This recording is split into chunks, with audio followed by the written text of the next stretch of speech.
A very good afternoon to you and welcome to Lunchtime News, coming to you live and direct from the Newsfirst studios here in Colombo.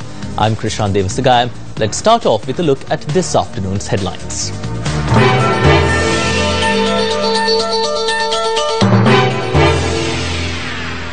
Stocks of state-cultivated coconuts to be released into the market in a bid to control prices.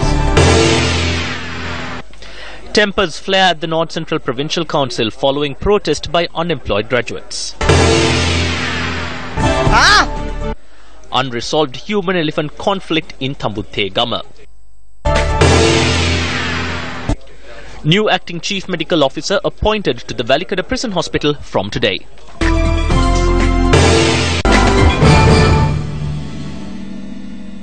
And in your lead story this afternoon, in a move to reduce the high cost of coconuts, the Coconut Cultivation Board will be releasing state-owned coconut stocks to the market.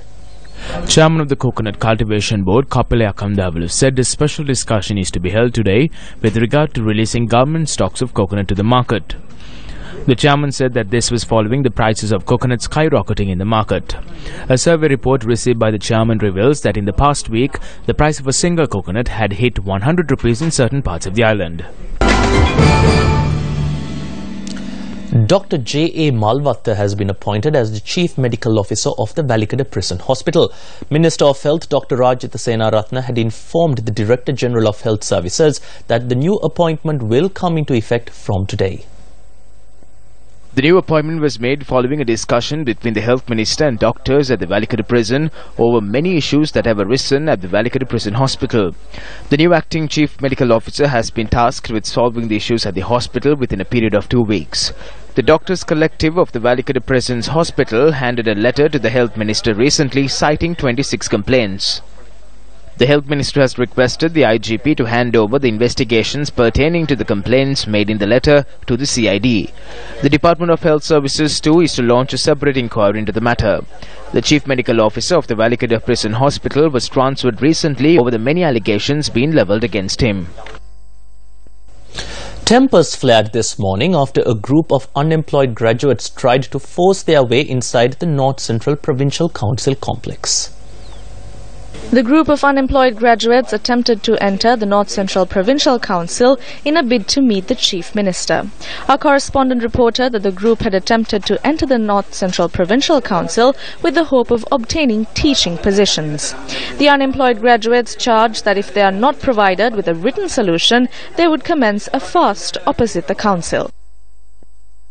In a story that has been developing over the year and in a story that Newsfirst has been keeping a close watch on, now on the 28th of June, the trial began before 3 Supreme Court judges at the Jaffna High Court of the rape and murder of teenager schoolgirl Vidya Sivaloganathan. Now, as the trial comes to the closing stages, Newsfirst's Azra Azan reports from the residence of Vidya Sivaloganathan.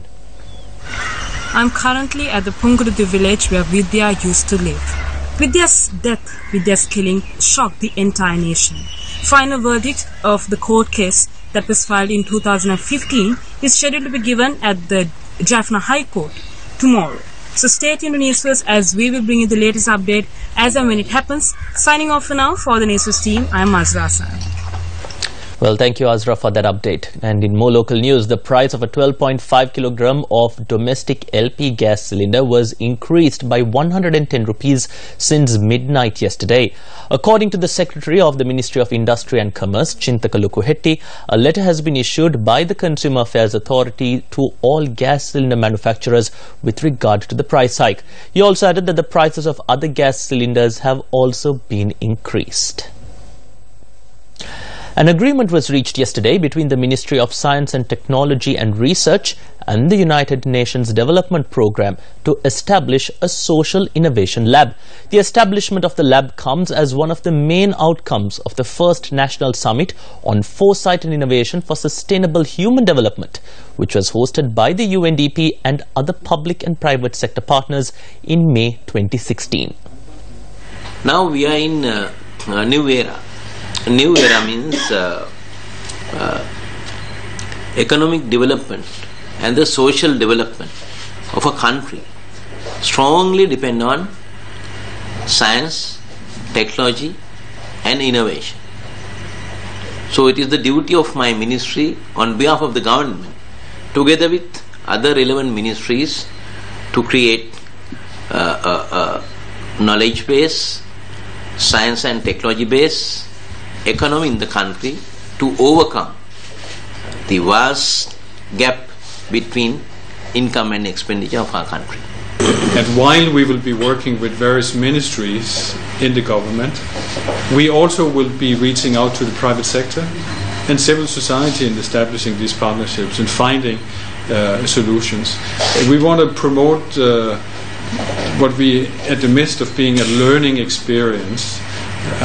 So that also means that apart from civil society and private sector, youth is going to be one of our entry points, and youth will also be one crucial part in terms of maybe pilot some of the initiatives at ground level that this lab can come up with. Some of the solutions is going to be very at the upstream level, very policy driven, but there can also be solutions and challenges that are more at the ground level that you want to try to run and prove before it's being rolled out by a ministry. In another headline-making story, residents of the village of Pitiyagama Tambuttegama are inconvenienced on a daily basis as wild elephants encroach their village. Even yesterday, a group of wild elephants had stormed the village and destroyed crops.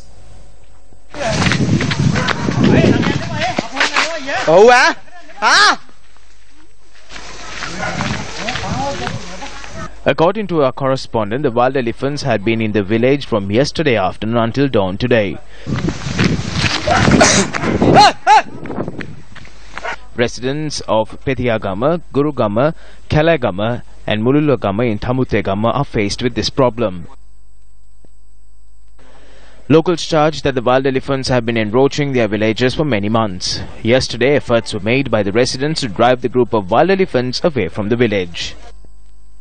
And in some heartbreaking news, due to the negligence of a motorist, 2 innocent children in Kamburupitiya Matra lost their mother due to the carelessness of a driver.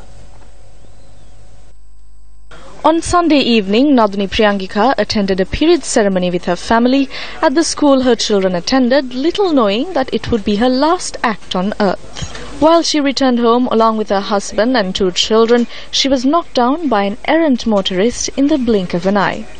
Naduni Priyangika, who was critically injured, was initially admitted to the Matra General Hospital and was thereafter transferred to the Karapitiya Teaching Hospital, where she succumbed to her injuries yesterday afternoon. The hit-and-run motorist was later apprehended in an operation carried out by the Matra police.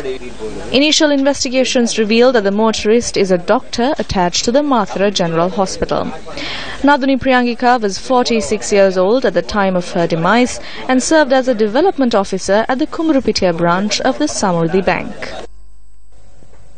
In more news from the roads, now 1 person was killed in a motor accident involving 3 motorbikes in Bibila. The accident occurred last evening in Pitikumbura along the Ampara-Bibila main road.